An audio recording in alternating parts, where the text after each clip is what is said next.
былай деді: сені орыс анасы ретінде Құдай жіберген. Өйткені сен қараңғылықты тастан жараттың, сүйдің. Орыс ұрпақтары саған өз ризашылықтарын айтады. Княгиня Ольга 945-962 жылдарда өмір сүрген. Киев Русының билеушісі. Константинопольде христиандықты бірінші қабылдаған. Орыс тарихшысы Карамзиннің айтуына қарағанда, ел аузында Ольганы қулық, шіркін, қасиетті тарих деп атаған. Ольганың кезінде Ресей Еуропаның шалғай елдеріне шейін танылған екен. Оқушылар, ендеше біздің бүгінгі сабақтың тақырыбы княгиня Ольганың Константинопольге сапары Киев Русын қалай өзгертті. Сабағымыздың мақсаты Византияның дипломатиялық ерекшеліктерін, Киев Русымен қарым-қатынасын анықтау. Қабылдаған Ресей мемлекетінің басшыларының ішінде бірінші болды. Осы өзінің тарихи маңызды ісімен ол тарихта танымал тұлға болып қалды және кейінірек Ресей православие шіркеуінің қасиетті тұлғаларының бірі болып танылды. Византия императоры княгиня Ольганы үлкен құрметпен қабылдады. Өйткені сол кезде екі мемлекеттер арасында бейбіт қарым-қатынастар орнатылды.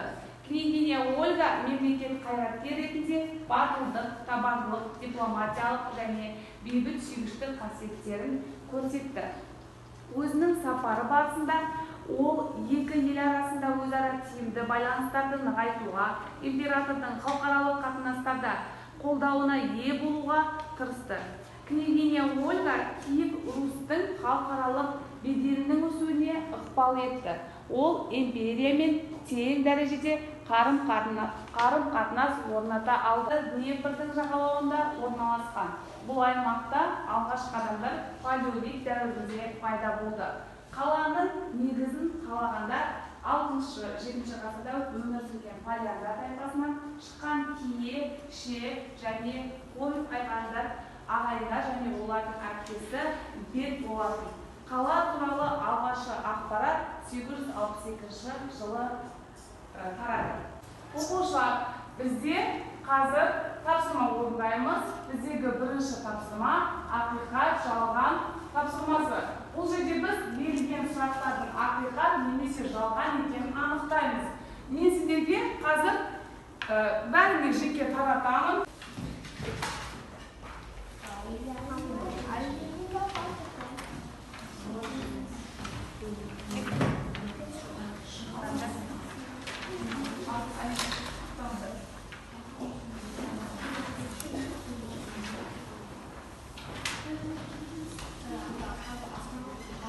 Дайынбыз ба? Ендеше дайын болса, мен оқимын, сендер ақиқат немесе жалған екенін айтасыңдар. Рим империясы екіге бөлінді. Оңтүстік және солтүстік болып. Жалған, керемет. Екінші, оңтүстік Рим империясының екінші атауы Византия империясы дейді. Жалған. Келесі, бұл аймақтар христиан дінінің католиктік бағыты кең тарап халықтың тұрмыс тіршілігіне ықпалын тигізді. Ақиқат. Келесі, географиялық орны тиімді болғандықтан өзге елдермен әскери істі дамытуға мүмкіндік берді. Ақиқат. Оқушылар, бізде келесі тапсырма мәтінмен жұмыс. Сендерге өткен уақыт жылнамасы мәтінін таратамын. Осы мәтіндегі келген ақпаратпен танысамыз. Және де княгиня Ольга басқарған кезде қандай өзгерістер болды? Саяси жағында қандай өзгеріс, экономикалық жағында, әлеуметтік және де мәдени жағында болған өзгерістерді анықтаймыз.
Оқушылар енді дайын болса, жауап береміз. Айда айта қойшы. Ресей тарихының бейбіт кезеңдерінің бірі осы Ольга басқарған жылдары болып саналады. Сыртқы саясаттағы мәселелер оның дипломатиясының арқасында шешіліп отырды. 1955 жылы княгиня Ольга Византияға барды. Сөйтіп ол сол кездегі ең білімді билеушілердің бірі император 7 Константиннің ресми түрде шоқындырылған қызы атанды. Оның бұйрығы бойынша алғаш христиан дінін қабылдаған Киев князінің жерленген орнына ғибадатхана тұрғызылады. Жолдар қиылыстарында крестер орындалды. Жарайсың, отыра ғой. Так, майдан оқушылар. Садоққа айта ғой. Княгиня Ольга 890-890 жылдары Изборск князьдерінің отбасынан шыққан. 902 жылдан княгиня Русьтің басқарып келген князь Игорьді 945 жылы салық жинау кезінде шығыс Славян тайпаларын древляндар өлтіреді. Ольга күйеуінің кегін ала білді. Ол князь баланың әйелі болын ұсынған древляндардың қос елшілігін жазаға тартты. Қолында жас баласымен Ольга сол кездегі мемлекет басындағы болған ең бірінші әйел билеуші княгиня өзінің билікті салық жинау жүйесін реформалаудан бастайды. Жарайсың, отыра ғой. Келесі топтан. Мадина, айта қойған екен. Княгиня Ольга 890-969 жылдары Изборск князьдерінің отбасынан шыққан. 912 жылдан Киев Русьін басқарып келген князь Игорьді 945 жылы салық жинау кезінде шығыс славян тайпалары древляндар өлтіреді. Жарайсың, отыра ғой. Керемет.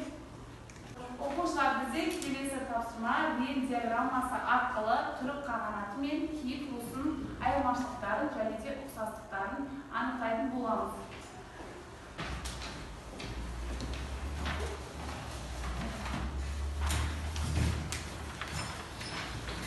Киев Русь арасында қарым-қатынастың айырмашылықтары және де түрік қағанаты мен Византия Киев Русьінің ортақ саяси мүдделерін анықтайтын боламыз. Шарашуында бұлар түрік аномализмінен одан кейін егіншілікпен айналысқан. Оларда 24 адам тұрған.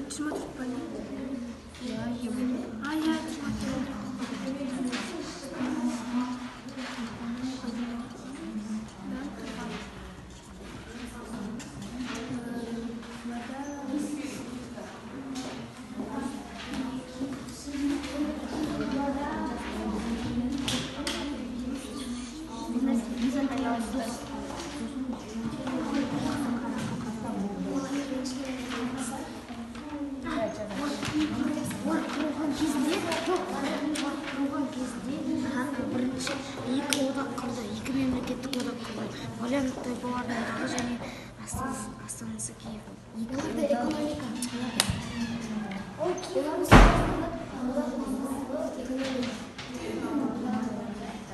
Оқушылар тапсырманы орындап болған болса, кәнеки жауап берейік.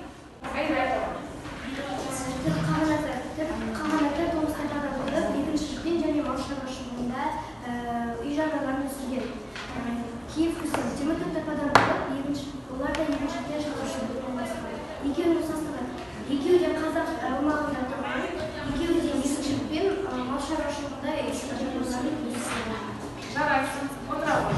Келесі, Түрік қағанаты ең жоғары болған хан деп аталды. Көшпелі тайпа болды. Киев Русі тайпалар басшылығының әскери көтемі князь болды. Христиан дінін қабылдады.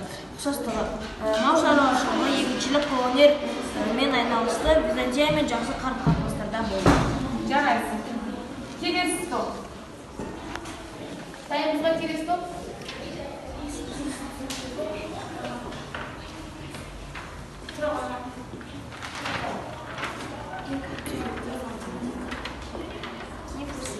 Қатты айтамыз. Екі мемлекеттік одақ құрған, христиан дінін қабылдады. Ұқсастығы егіншілік және мал шаруашылығымен айналысты. Олар Византия мемлекетімен жақсы араласқан. Жарайсың. Отыра ғой. Келесі оқушылар бізде енді княгиня Ольганың Константинопольге сапары Киев Русін қалай өзгертті? Яғни қалай өзгертті? Ең бірінші Рус императорларының ішіндегі ең бірінші Ресей мемлекетіндегі ең алғаш христиан дінін қабылдаған патшалардың бірі болып саналды. Иә? Жақсы. Оқушылар, бүгінгі сабағымызды, яғни бағдаршам әдісі арқылы қорытындылаймыз. Бұл жерде сіздер бүгінгі сабақта нені түсіндіңіздер, нені орташа түсіндіңіздер және нені мүлде түсінбегендеріңізді мендегі сілтемелерге жазып, мұндағы бағдаршамға жабыстырамыз.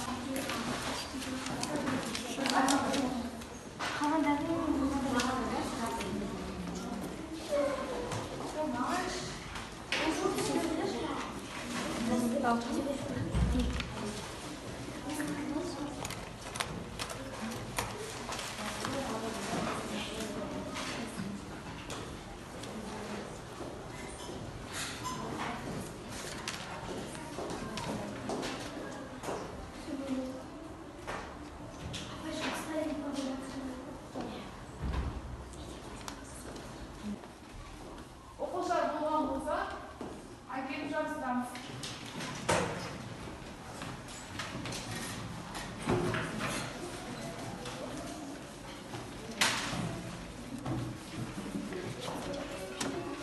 Бүгінгі сабақтан не түсіндіңдер? Бүгінгі сабақта мен княгиня Ольганың Константинопольге барып, христиан дінін қабылдаған білдім. Бұл Ресей халқының ең бастапқы христиан дінін қабылдаған патшайым болып саналады. Бұл арқылы мен Константинопольге барған княгиня Ольганың христиан дінін қабылдаған біле алдым. Маған бүгін сабақ қатты ұнады және мен сабақты түсіндім және мен княгиня Ольганың қазіргі орыс тілін бұрынғы жылдары қалыптасқанын білдім. Маған сабақ қатты ұнады. Мен тағы да княгиня Ольга жайлы көп мәлімет білгім келеді. Мен үшін сабақ түсінікті әрі қызықты болып өтті.